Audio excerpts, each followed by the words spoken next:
வணக்கம் மக்களே. நாம கடந்த சில நாட்களாக தமிழ்நாட்டுல எந்தெந்த தொகுதியில எந்தெந்த கட்சிக்கு எந்த அளவுக்கு ஆதரவு இருக்கு அப்படின்றத தெளிவா பார்த்துட்டு வரோம். அந்த வரிசையில இன்னைக்கு நம்ம எந்த தொகுதியை பத்தி பார்க்க போறோம்னா உசிலம்பட்டி தொகுதியை பத்தி பார்க்க போறோம். உசிலம்பட்டி தொகுதியை பொறுத்த வரைக்கும் உங்க எல்லாருக்குமே நல்லா தெரியும். ஃபார்வர்ட் பிளாக் கட்சியை இந்த தொகுதியில யாராலையுமே அடிச்சுக்க முடியாது. அந்த அளவுக்கு செல்வாக்கு இருக்கக்கூடிய ஒரு ஃபார்வர்ட் பிளாக் கட்சிக்கு அந்த அளவுக்கு செல்வாக்கு இருக்கக்கூடிய ஒரு தொகுதி தான் இந்த உசிலம்பட்டி தொகுதி. ஃபார்வர்ட் பிளாக் கட்சி யார் கூட கூட்டணி வைக்குதோ அவங்க தான் வெற்றி பெறுவாங்கன்ற ஒரு ஒரு அசைக்க முடியாத நம்பிக்கையை இந்த தொகுதியில வந்து உருவாக்கி வச்சிருக்காங்க. அதுக்கு காரணம் வந்து இந்த தொகுதியில இருந்து இருக்கக்கூடிய முக்குளத்தூர் சமூகத்தை சேர்ந்தவர்கள் தான். கடந்த சில நாட்கள்ல வந்து பாத்தீங்கன்னா, அதாவது கடந்த சில தேர்தல்கள் எல்லாம் எடுத்து பாத்தீங்கன்னா, ஃபார்வர்ட் பிளாக் கட்சி பயங்கரமான வெற்றியை பெற்றிருக்கும். அதே மாதிரி அதிமுகவும் வெற்றி பெற்றிருக்கும். ஆனால் திமுக ஒரே ஒரு முறை மட்டும் தான் அங்க வந்து ஜெயிச்சிருக்காங்க.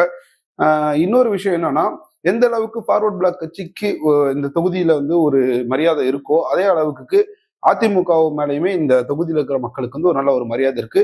அதிமுக சார்பில் யார் நின்றாலுமே ஜெயிக்க வைக்கக்கூடிய ஒரு கெப்பாசிட்டி இந்த தொகுதிக்கு இருக்கு. ஸோ இந்த தொகுதியில வந்துட்டு அதிமுக வந்து இந்த அளவு ஸ்ட்ராங்கா இருந்தாலும் நாம மக்கள் கிட்ட போய் கருத்து கணிப்பு எடுக்கும்போது அவங்க எந்த மாதிரியான பதிலெல்லாம் சொன்னாங்க அப்படின்றத டீட்டெயில்டா இந்த காணொலியில் நம்ம பார்க்க போறோம். ஸோ அந்த வகையில பாத்தீங்கன்னா எப்பயும் போல அதிமுகவுக்கு 30% பேர் வந்து ஆதரவு தெரிவிச்சிருக்கிறாங்க. நம்ம ஒரு 100 பேர் கிட்ட சர்வே எடுத்தோம். அதுல 30% பேர் வந்து அதிமுக வந்தா நல்லா இருக்கும்ன்றாங்க. இதுல இன்னொரு விஷயத்தையும் நம்ம நோட் பண்ணி பார்க்கணும். நான் முதலே சொன்னேன், இந்த ஃபார்வர்ட் பிளாக் கட்சி தான் இந்த இடத்துல ஒரு மிகப்பெரிய ஒரு அசைக்க முடியாத நம்பிக்கை உருவாக்கி வச்சிருக்கு அப்படின்னு. இந்த ஃபார்வர்ட் பிளாக் கட்சி அதிமுக கூட தான் இப்ப கூட்டணியில இருக்காங்க. ஒரு 2 நாளைக்கு முன்னாடி கூட அவங்க ஆதரவு தெரிவிச்சிருந்தாங்க. கண்டிப்பான முறையில் எடப்பாடி பழனிசாமி அவர்கள் முதல்வர் ஆவாரு அப்படின்னு சொல்லிட்டு அந்த கட்சியை சேர்ந்த ஆதரவாளர்கள் வந்து நேரடியா இபிஎஸ் அவர்களை பார்த்து பேசிட்டுலாம் வந்தாங்க. ஸோ இப்படி இருக்கும்போது அதிமுகவுக்குமே அந்த தொகுதி பலமான தொகுதி தான், ஃபார்வர்ட் பிளாக் கட்சிக்கும் பலமான தொகுதி தான். ஸோ இது ரெண்டையும் கம்பேர் பண்ணி பார்க்கும்போது 100% வந்து உசிலம்பட்டி தொகுதியில அதிமுக தான் ஜெயிக்கும். இதை வந்து நம்ம வந்துட்டு எலெக்ஷன் நடக்கலனாலும் நம்மளே ஈஸியாக பண்ணிடலாம். இந்த தொகுதி 100% அதிமுகவுக்கு தான் அப்படின்றதுல மாற்று கருத்தே கிடையாது. அடுத்தபடியா பாத்தீங்கன்னா திமுகவுக்கு 29% பேர் வந்துட்டு ஆதரவு தெரிவிச்சிருக்கிறாங்க. என்னதான் 29% பேர் ஆதரவு தெரிவிச்சிருந்தாலும் இதுல சில ஓட்டுகள் உடைவதற்கான வாய்ப்புகள் இருக்கு. ஏன் அப்படின்னா நம்ம திமுகவை பத்தி அவங்க ஓகே திமுக வந்தா நல்லா இருக்கும் அப்படின்னு அவங்க சொல்றாங்க பாத்தீங்களா.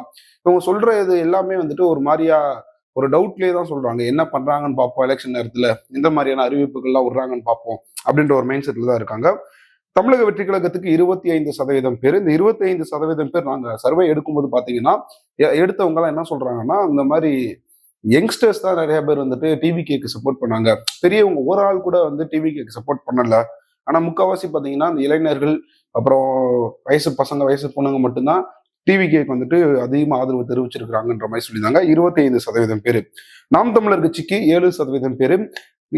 என்னுடைய கணிப்பு என்ன அப்படின்னு பாத்தீங்கன்னா, அந்த 7% அப்படின்றது இன்னும் குறைவதற்கான வாய்ப்புகள் இருக்கு.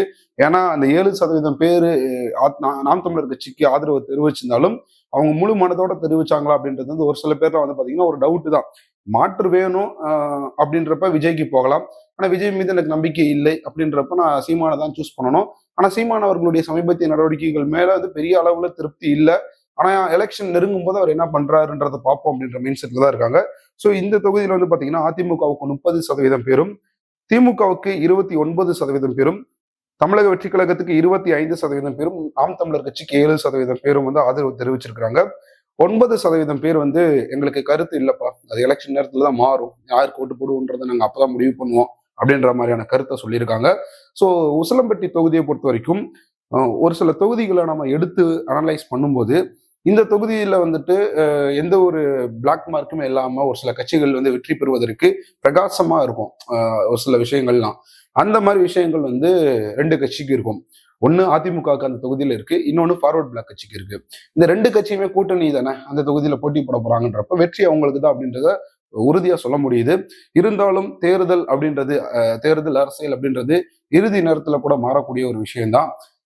மேபி தமிழக வெற்றி கழகம் இதை கொஞ்சம் டாமினேட் பண்ணி வருவதற்கான வாய்ப்புகள் இருந்தாலும் ஓரளவு தான் அந்த வாய்ப்பு இருக்கு அப்படின்னு நம்மளுடைய கருத்தை சொல்லிக்கிறோம். இந்த தொகுதியை பொறுத்த வரைக்கும் அதிமுக முன்னிலையில இருக்காங்க. நாம் தமிழர் கட்சியில ரொம்ப அகல பாதாளத்துல இருக்காங்க. திமுக வந்து ஓரளவு பரவாயில்ல அப்படின்ற மாதிரியான ஸ்டேஜ்ல தான் இருக்கு. ஸோ அடுத்த எந்த தொகுதியை பத்தி பேசணும் அப்படின்றத நீங்க மறக்காம கமெண்ட்ல சொல்லுங்க. நன்றி.